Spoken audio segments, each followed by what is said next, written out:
ስውሯ ማርያምን በብር ከ100,000 ብር እስከ 300,000 ብር ተከፍሏቸው ለሆዳቸው ያደሩ ቲክቶከሮችን አስተዋውቃቸዋለሁ። ሰላም ውድ ኦርቶዶክሳውያን እንደምን አላችሁ? እንግዲህ በቲክቶክ እና በፌስቡክ ብዙዎቻችሁን ታቁኛላችሁ። ማንም እናት፣ አባት፣ እህት፣ ወንድም፣ ጓደኛ ከቤተ ክርስቲያን አይበልጥም። ገዳሙ በሴት ነው የሚመራ የሚል ኮምፕሌን አለ። ስውሯ ማርያም ገዳም ሰው እየተማረረ ነው። ስለ ስውሯ ማርያም ሳይደፈርስ አይጠራም። ስውሯ ማርያም ምንድነው የተፈጠረው እያላችሁ እየተጨነቃችሁ ያላችሁ የተዋሕዶ ልጆች ዛሬ ሁሉንም ጉድ አፍረጠርጠዋለሁ። ሰላም ውድ ኦርቶዶክሳውያን እንደምን አላችሁ? እንግዲህ በቲክቶክ እና በፌስቡክ ብዙዎቻችሁን ታቁኛላችሁ። ወደ ስውሯ ቅድስት ማርያም ገዳም እነዚህን ጥያቄዎች ይዘን ሄደን ነበር። ስለዚህ የጠየቅናቸው ጥያቄዎች የገዳሙ አስተዳዳሪ ይህንን መልስ ሰጥተዋል። ገዳሙ በሴት ነው የሚመራ የሚል ኮምፕሌን አለ። እሱ ምን ይላል?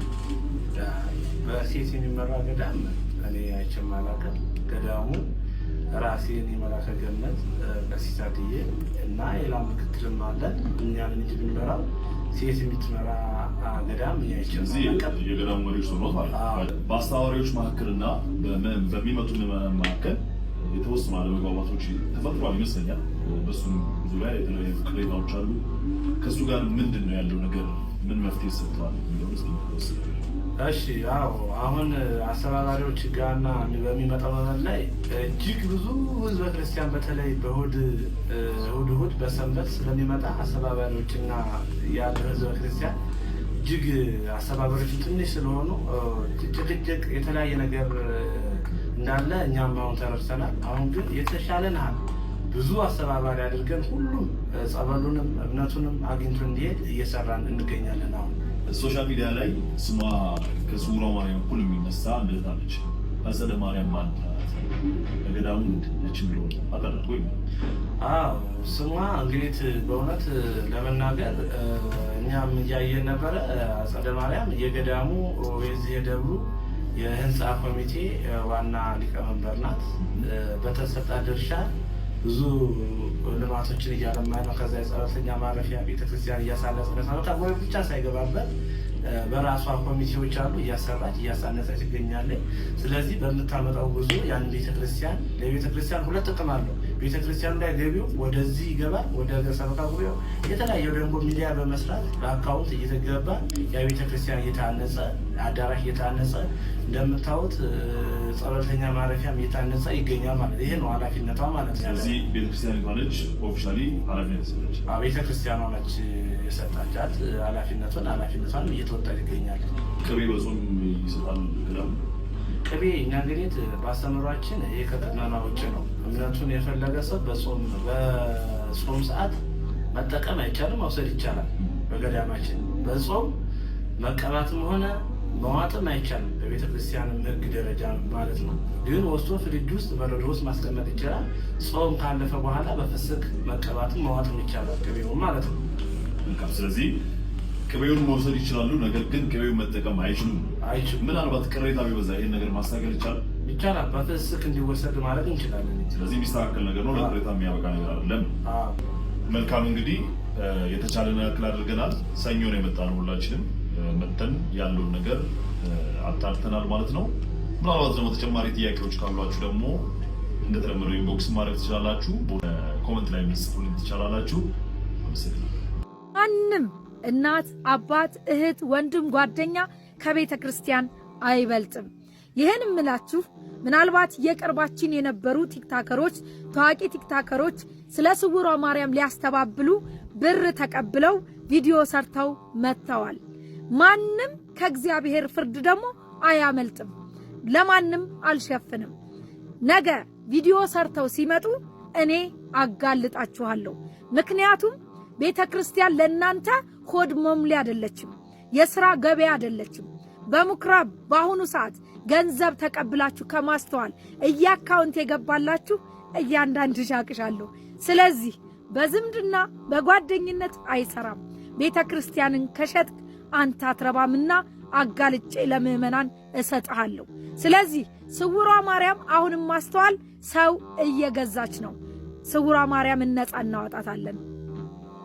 እንዴው በመቤቴ ይሄን ቪዲዮ እንዳትሰለሙት። ስውሯ ማርያም ገዳም ሰው እየተማረረ ነው። ሰው ስሞታ እያቀረበ ነው። ጸበል እያገኘ አይደለም። ምስክርነት እየተሰጠ አይደለም። ከዛም ባሻገር ደግሞ የጉዞ ዋጋ በጣም ውድ ነው። መሰረተ ልማት እየተሰራ አይደለም አባት። በዛ ላይ ደግሞ አንድ ሴት ነው ስውሯ ማርያምን በቃ ያዥ ልቀቅ እያስባለች ያለችው። እዛ ሄዳችሁ ማስታወቂያ ምናምን የምትሰሩ ሰዎች አፋችሁን ያዙ። በቃ ሰው እዚህ ጋር እየተማረረ በቃ ይሄን ገዳም ሰው እንዳይሄድ አታሩ። በቀን 400 500 መኪና እየጎረፈ ይገኛል። ሰው እንደ ጉድ ይሄዳል፣ ገንዘብ ይሰጣል፣ ግን መሰረተ ልማት የለውም። ስለዚህ ይሄ እንጣላለን። እግዚአብሔርን ምስክሬ ነው የምላችሁ፣ እንጣል። በጣም ከፍተኛ ጥል የምንጣለው እንደታውቃላችሁ ለማስተባበል የምትሞክሩ ሰዎች። ስለ ስውሯ ማርያም ሳይደፈርስ አይጠራም። ስውሯ ማርያም ምንድነው የተፈጠረው እያላችሁ እየተጨነቃችሁ ያላችሁ የተዋሕዶ ልጆች ዛሬ ሁሉንም ጉድ አፍረጠርጠዋለሁ። አንድ ማፍረው ነገር የለም። ይቺ ከላይ የምትመለከቷት ሴትዮ ስውሯ ማርያም ላይ ከአባቶች በላይ ተደማጭ የሆነች ሴት ናት። እንደምትመለከቱት መገናኛ ለስውሯ ማርያም በጣም ብዙ ጉዞዎች የምታዘጋጀው እሷ ናት። ሌላ አንድም ሰው እንዲያዘጋጅ አትፈቅድም። ዋናው ችግር የመጣው እዚህ ጋር ነው። እሷ ብቻ ነው ሁሉን ነገር ማድረግ የምትፈልገው። ሌላ አንድም ማህበራት፣ አንድም የተዋሕዶ ልጅ በራሱ ጉዞ አዘጋጅቶ ወደ ስውሯ ማርያም ለመሄድ በፍጹም ማይታሰብና ማይታለም ነገር ነው። ስለዚህ ይህ እንደ ቤተክርስቲያንም እንደ ተዋሕዶ ልጅም የሚያሳም ነገር ነው። በመቀጠልም የገዳሙን አስተዳዳሪ እዛ ያሉ አባቶችን ለማናገር ስንሞክር የሰጡን ምላሽ ይቺ ከላይ የምትመለከቷት ግለሰብ ጉዞ እሷ ብቻ እንድታዘጋጅ የፈቀድንላት ለገዳሙ ብዙ ገቢ ያስገኘች ስለሆነ ነው ብለዋል። እንዲሁም ደግሞ ህንጻ ቤተክርስቲያን እያሰሩ ስለሆነ ለሱ ገቢ ማግኘት ስላለብን ነው ብለው ነው የነገሩን። ነገር ግን የትኛው ቤተክርስቲያን ነው ከሰው ከምእመን ህንጻ ቤተክርስቲያንን የሚያስቀድመው? መጀመሪያ የእግዚአብሔር ቤተ መቅደስ የሆነውን ሰው ማክበር ይገባናል። ስለዚህ ሁላችሁም የመጀመሪያ ጥያቄያችን ለሰሜን ሸዋ ሀገረ ስብከት ሊቀ ጳጳስ እንዲሁም ደግሞ ለገዳሙ አስተዳዳሪ ነው። አጽኑት። ከዚህ በኋላ እንደዚህ አይነት ነገር ብናይ አዲስ አበባም እንዲሁም ደግሞ ደብረ ብርሃን አካባቢ ያላችሁ የተዋሕዶ ልጆች ነቅለን ወተን እቺን ሴትዮ ልክ ማስገባት ይገባናል። በቤተ ክርስቲያናችን ስም መቼም ቢሆን አይነገድም። ቤተሰቦቼ ይህን ቪዲዮ ኮፒ፣ ሼር፣ ሊንክ በማድረግ ለሁሉም ሰው አዳርሱ። ዛሬ ስውሯ ማርያምን በብር ከ100 ሺህ ብር እስከ 300 ሺህ ብር ተከፍሏቸው ለሆዳቸው ያደሩ ቲክቶከሮችን አስተዋውቃቸዋለሁ። ከማስተዋል ጋር የሚሰሩትን ማለት ነው። ይሄን ከላይ የምታዩትን ልጅ ዘአማን ይባላል። የአቡነ ሐራ ድንግልን ማስታወቂያ በመስራት የምታውቁት ልጅ ነው። ይሄ ነው እንግዲህ ከማስተዋል ጋር በመሆን ብዙ ነገር እየሰራ ያለው ቲክቶከሮችን የሚያገናኛት ይሄ ልጅ ነው። ሁለተኛ ጆሲ ማለት